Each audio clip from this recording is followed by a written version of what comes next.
नमस्कार.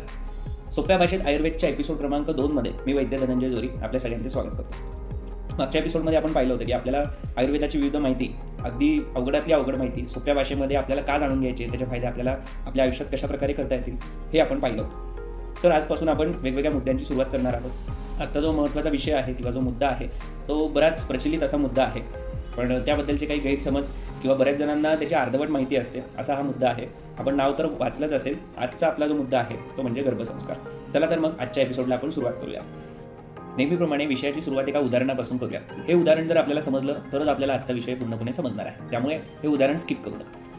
उदाहरण असं आहे की आपल्याला शेती करायची. ठीक आहे, शेतीमध्ये आपल्याला काय काय लागणार आहे? सगळ्यात पहिले लागणार ती आपल्याला म्हणजे जमीन. दुसरी गोष्ट लागते उत्तम दर्जाच्या बिया. तिसरी गोष्ट लागते खत आणि पाणी. आणि चौथी गोष्ट जी सगळ्यात महत्त्वाची आहे ते म्हणजे ऋतू. ठीक आहे, तर आता आपण काय करतो, सुरुवातीला आपल्याला एक जमीन आहे. त्या जमिनीमध्ये आपल्याला जर बी पेरायची असेल तर सुरुवातीला आपल्याला नांगरून घ्यावं लागतं. म्हणजेच काय, ती जमीन स्वच्छ करून घ्यावी लागते.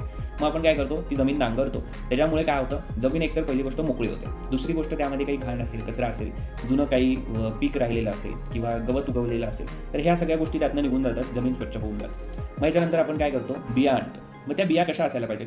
बिया एकतर उत्तम क्वालिटीच्या असल्या पाहिजे. दुसरी गोष्ट, त्या स्वतःहून त्यांचं पोषण झालेलं असलं पाहिजे. अर्धवट पोषण झालेल्या बिया जगू शकणार नाही. ठीक आहे, कारण की जर समजा तुम्ही बिया आणल्या आणि त्या क्वालिटी चांगले नसेल त्यांची, मग आपण त्या लावल्या, मग काय होतं, कधी कधी पीक उगतच नाही. कधी कधी काय होतं, पीक येतं पण ते जास्त दिवस जगत नाही. काही काही बियांच्या बाबतीत असं असतं, ते लावतो आपण, ते उगतायत, जास्त दिवस जगतायत, पण त्यातनं फळं येत नाही, मग तेही काही उपयोगाचं नाही. त्यामुळे बिया आपल्याला उत्तम क्वालिटीच्या पाहिजेत आणि त्यांची चांगली वाढ होईल, त्यातनं चांगली फळं आपल्याला मिळतील अशा बिया आपल्याला निवडणं गरजेचं आहे. ठीक आहे, तिसरी गोष्ट आपण जी करणार आहे ती म्हणजे वेळोवेळी त्या पिकाला पाणी देणं असेल किंवा योग्य प्रमाणात खत घालणं असेल, तर ह्या गोष्टी आपण त्या पिकाच्या बाबतीत करणार आहे. चौथी आणि सगळ्यात महत्त्वाची गोष्ट ती म्हणजे ऋतू असते. ऋतू म्हणजे काय की वातावरणात ओलावा आहे किंवा वातावरणात उष्णता आहे, त्या हिशोबाने आपण ते पीक लावत असतो. म्हणजे पावसाळ्यात जे पीक लावलं जातं ते पावसाळ्यात लावलं तरच ते चांगल्या प्रकारे उगतं. इतर ऋतूंमध्ये लावलं तर ते कमी प्रमाणात येतं किंवा ते खराब निर्माण होतं किंवा येतच नाही असं असतं. तर ह्या 4 गोष्टी आपल्याला सेम गर्भसंस्काराच्या बाबतीत पण पाहता येतं. आता जे आपण उदाहरण पाहिलं हेच उदाहरण आपण बाळाच्या बाबतीत पण लागू करू शकतो. ते कसं तुम्हाला सांगतो. सगळ्यात पहिले आपण पाहिलं ती म्हणजे जागा. या ठिकाणी जागा म्हणजे आपल्याला 2 गोष्टी लक्षात घेणं गरजेचं आहे. पहिली जागा म्हणजे आई आणि वडिलांचं शरीर. ज्या शरीरातनं जे बीज तयार होणार आहे किंवा उत्पन्न होणार आहे ते चांगल्या क्वालिटीचं असणं गरजेचं आहे. जर शरीर शुद्ध असेल, चांगल्या क्वालिटीचं असेल तरच येणारं जे बीज आहे ते सुद्धा चांगल्या क्वालिटीचं येणार आहे. दुसरी गोष्ट ती म्हणजे गर्भाशय. गर्भाशयच अशी जागा आहे जिथे बाळाची वाढ पूर्णपणे होणार आहे. त्यामुळे ते गर्भाशय सुद्धा चांगल्या क्वालिटीचं असणं गरजेचं आहे. तर गर्भाशयाच्या बाबतीत काय पाहावं लागतं आपल्याला? बऱ्याच वेळेला काय होतं की गर्भाशयाचं जे वातावरण असतं ते भरपूर गरम असतं. त्यामुळे जे तिथे येणारा गर्भ आहे तो तिथे चिटकून बसत नाही आणि त्यामुळे त्यातनं ते बाहेर निसटून जातं किंवा पडून जातं. दुसरी गोष्ट अशी असते की गर्भाशयाची जी क्षमता असते बऱ्याच वेळेला काही स्त्रियांमध्ये ती क्षमता कमी असते. त्यामुळे जे येणारं बाळ आहे त्या ठिकाणी त्या गर्भाशयाला पकडून ठेवता येत नाही. त्यामुळे ते बऱ्याच वेळेला निसटून जातात. या गोष्टी आपल्याला गर्भाशयाच्या बाबतीत म्हणजेच जागेच्या बाबतीत लक्षात घेणं आपल्याला गरजेचं आहे. दुसरी गोष्ट जी आपण मगाशी पाहिली ते म्हणजे बीज. बीजाच्या बाबतीत या उदाहरणामध्ये जर आपण पाहिलं तर आईचं बीज आणि वडिलांचं बीज आपल्याला लक्षात घेणं गरजेचं आहे. शरीर शुद्ध असेल, शरीराची पोषण जर किंवा घडण चांगली झालेली असेल, आहार ते चांगला घेत असतील, दिनचर्या ते चांगलं ठेवत असतील, चालू असलेल्या ऋतूनुसार जर ते चांगलं वागत असतील तर 100% जे बीज तयार होणार आहे ते उत्तम क्वालिटीचं असणार आहे. जर तसं नसेल तर आपल्याला त्याच्यावरती काहीतरी उपचार किंवा काही आहाराची पद्धती किंवा काही व्यायाम असतील ह्यामध्ये थोडेसे बदल करावे लागतील. ठीक आहे, तिसरी गोष्ट जी आहे ती म्हणजे पोषण. म्हणजे बाळ जेव्हा तयार होत असतं पोटामध्ये, अगदी पहिल्या दिवसापासून ते 9व्या महिन्यापर्यंत त्याला आपल्याला खत पाणी घालणं किंवा त्याला पोषक अशा ज्या गोष्टी आहेत ते त्याच्यासाठी देणं गरजेचं आहे. त्यामुळे 9 महिन्यामध्ये प्रत्येक महिन्यामध्ये बाळाला एक वेगळ्या प्रकारचा आहार आपण आईच्याद्वारे तिथे प्रोव्हाइड करत असतो. मग ते वेगवेगळे पदार्थ असू शकतील किंवा काही औषधं असू शकतील ते आपण तिथे देत असतो. चौथी गोष्ट आहे ते म्हणजे ऋतू. हा सगळ्यात महत्त्वाचा मुद्दा आहे गर्भसंस्काराच्या बाबतीत. बऱ्याच जणांच्या बाबतीत असं असतं की त्यांना माहितीच नसतं की बाळासाठी प्रयत्न कधी करायला पाहिजे.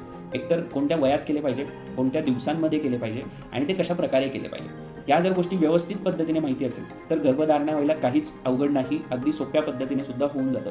बऱ्याच वेळेला असे पेशंट फक्त व्यवस्थित काउन्सिलिंग केली, चांगला आहार घेतला, योग्य व्यायाम सांगितला आणि चांगली पद्धत व्यवस्थित सगळ्या गोष्टी कशा झाल्या पाहिजे, प्रोसिजर कशी झाली पाहिजे एवढं सांगून सुद्धा बऱ्याच जणांची गर्भधारणा होऊन जाते. गर्भसंस्कार म्हणजे काय ते आता आपण पाहणार आहोत. उदाहरण आपल्याला समजले त्यामुळे पुढच्या गोष्टी समजायला अगदी सोप्या आहेत. बाळासाठी प्रयत्न करण्यापासून ते बाळ जन्माला येईपर्यंत म्हणजेच डिलिव्हरी होईपर्यंत हा जो काळ असतो त्यामध्ये आपण जे काही वेगवेगळे उपचार करणार आहोत ते मंत्रोपचार असतील किंवा औषधी उपचार असतील किंवा आहार असेल, विहार असेल किंवा व्यायाम असतील, एवढंच फक्त गर्भसंस्कार असतो. हा जो काळ आहे त्यात केलेल्या गोष्टी ते म्हणजेच गर्भसंस्कार. समाजात बाकी जे काही गोष्टी अतिरिक्त प्रमाणात पाहायला मिळतात ते थोडंसं वेगळं प्रकरण असतं. म्हणजे एखादं आपण काहीतरी पदार्थ बनवला आहे आणि त्याच्यावरती डेकोरेट करण्यासाठी ज्या गोष्टी आपण टाकतो किंवा दिसायला छान दिसलं पाहिजे किंवा एक फिलिंग आली पाहिजे की आपण काहीतरी छान खातोय, तर त्या गोष्टी त्या पद्धतीच्या असतात. त्यामुळे गर्भसंस्कार हा खूप मोठं काहीतरी वेगळंच प्रकरण आहे. ते फक्त ज्यांच्याकडे भरपूर पैसे आहेत तेच करू शकतात वगैरे अशातली काही भानगड नाही. किंवा हा जर गैरसमज तुमच्या डोक्यामध्ये असेल तर तो लगेच काढून टाका. आजच आपल्या जवळच्या वैद्यांना भेटा, आयुर्वेदिक वैद्यांना भेटा, त्यांच्याकडे जा. त्यांच्याकडून आयुर्वेदाच्या दृष्टिकोनातून आपल्याला काय काय गर्भसंस्कार करता येतील, आपल्याला काय गरज आहे त्या गोष्टी आपल्याला पाहणं गरजेचं आहे. ते आपल्या शरीरानुसार असतं, आपल्या वयानुसार, आपण ज्या प्रदेशात राहतोय त्या ठिकाणानुसार असतं, सुरू असणाऱ्या ऋतूनुसार असतं.